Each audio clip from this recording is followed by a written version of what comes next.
welcome to another digital edition on India Today's Bulletin for Omicron, where we track all that's been going on with the Omicron situation in India. I'm Milan Sharma. Let's look at the latest tally of Omicron and COVID in the country today. With more than 3,000 Omicron cases, the tally of the cases has surged. Maharashtra once again is leading the tally with Delhi and other states like Kerala, Tamil Nadu, as well as Rajasthan and Gujarat that are also showing large amount of Omicron infections. About 1,199 people have recovered. But the number of cases in India have also surged as we have crossed the 1 lakh mark. India records more than 1,17,100 new cases in the last 24 hours. The daily positivity rate has now also gone up to 7.74%.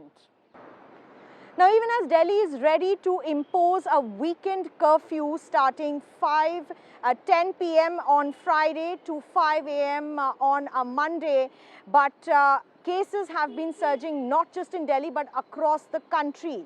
My colleagues bring you this ground report from across various cities in India. Listen in.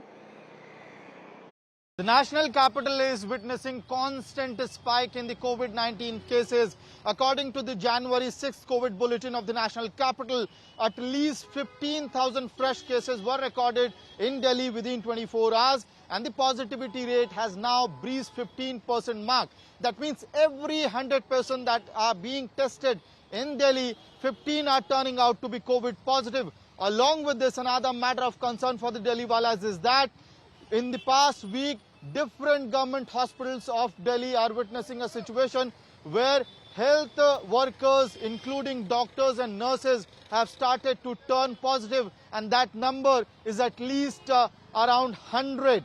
And in order to stop the spread of the COVID-19, the Delhi government has already imposed night curfew and weekend curfew. Today, all non-essential public movement will be restricted from 10 p.m. and this restriction will remain till 5 a.m. on Monday. However, those working with the Essential Services Department and essential services and establishments like medical stores will be allowed to operate. The metros will operate. However, the duration of the metros will be slowed down. With video journalist Ashwini Helen, this is Amit Bhardwaj for India Today from Delhi. The number of COVID cases continues to increase in Uttar Pradesh with more than double the rate, and within 24 hours, 3,121 cases has been reported, with active case gone up to 8,224. There is a major concern in the big cities like Ghaziabad, Noida and Lucknow, where the number of cases are rapidly increasing. Talking about the numbers, Ghaziabad is currently the active cases in last 24 hours has been 382, Noida 600 and Lucknow 408. At the same time, the government had issued the guidelines. Restrictions have been imposed in all those districts where the active cases are more than 1,000. It includes night curfew duration from 10 in the night to 6 a.m. in the morning. Other than that, swimming pools, water park and gyms will be closed, and the restaurant can only function with 50% capacity. The major concern for Uttar Pradesh is the upcoming assembly polls, which could be a major hotspot for the spread of this virus. For that, the government is making sure that the protocol is followed properly and strict guidelines have been issued. But the numbers are alarming because the rate of increase has doubled, and also at the time the number of cases which was reported in 24 hours were last reported in May 2021. It looks like that the COVID threat is again on Uttar Pradesh, with the cases rapidly increasing, putting a major challenge in front of the administration. In Lucknow with cameraman Neeraj Kumar, Abhishek Mishra for India Today. The COVID situation in West Bengal continues to remain grim. The state has recorded more than 15,000 fresh cases in the last 24 hours, and most of these cases are coming from capital Kolkata and adjoining areas. Kolkata itself has recorded more than 6,500 cases in the past 24 hours. What's worrying, of course, is the very high rate of positivity. West Bengal at this point in time has the highest rate of positivity at 25%, and that seems to be the main cause of concern.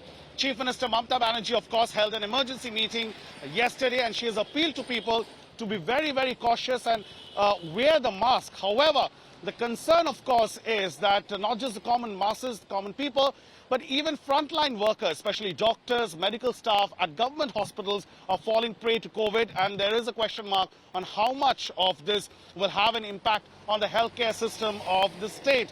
Meanwhile, elections are due in several corporations, municipal corporations, at least 5 municipal corporations on January 22nd. The principal opposition party, BJP, the left, they have all now requested the government to postpone these elections. PILs have been put before the Calcutta High Court, and the Calcutta High Court will have to take a decision on that.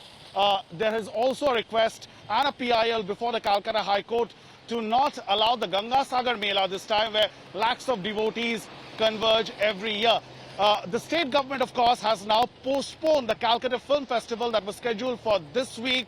However, the situation on ground remains very, very grim at this point in time, with experts now saying that this is a curve on the rise, and over the next few weeks, it will be very interesting to see where the COVID situation heads here in West Bengal. The COVID situation in Karnataka seems to be deteriorating every day. The positivity rate in Bengaluru has shot up to 7.5%, whereas the positivity rate overall in the state is risen up to 3.95%. Now, across the state, cases are increasing, while most of the cases are concentrated in Bengaluru. Karnataka recorded over 5,000 cases in the last 24 hours, with more than 4,000 cases recorded in Bengaluru alone. Now, Omicron cases are also risen in the case, with more than 200 cases that have been registered so far. Now, Karnataka government has said that they will be following weekend curfew, which will come into effect from around 8 p.m. on Friday and which will end on 5 a.m. on Sunday. Now, with all these measures, the Karnataka government hopes to ensure and constrain the rise of Omicron and COVID cases in the state. With video journalist Shivmurthy, this is Karthik for India Today. COVID-19 situation in the state of Tamil Nadu is turning serious as the case numbers, daily positivity rate is increasing magnanimously. In fact, we are at one location, Nandambakam, where the state has readied one of the trade centers here as a preparation. You could see the number of beds at this point. This particular trade center called Nandambakam Trade Center alone in Chennai is going to house nearly 900 beds, because the issue here seems to be Chennai is very badly affected.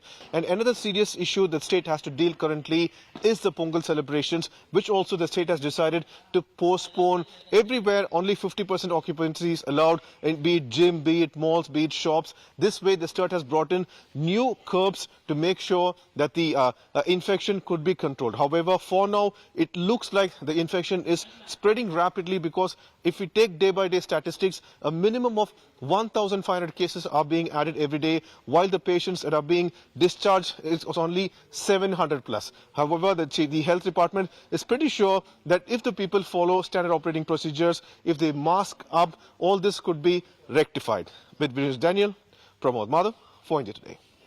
Now, even as we're looking at a steep rise in cases across India, many projections have been made on when India will witness a peak of this third wave. My colleague Sneha Mordani spoke with Professor Manindra Agarwal of the IIT Kanpur, and he said that in cities such as Delhi and Mumbai, we could see a peak in as early as 10 days. Listen in. Professor Manindra Agarwal, thank you so much for your time here. I want to begin by asking you that more than 1 lakh cases are being reported in India already. There is a visible surge. It's for all of us to see, and a lot has been said about how this could just be a not very accurate number. So the actual numbers could be much more. Having said that, if more than 1 lakh cases is not our peak, what really would be India's peak? What would be the scenario in major cities in weeks and days to come? What are your findings? Do share with us. Yeah, good morning, everyone.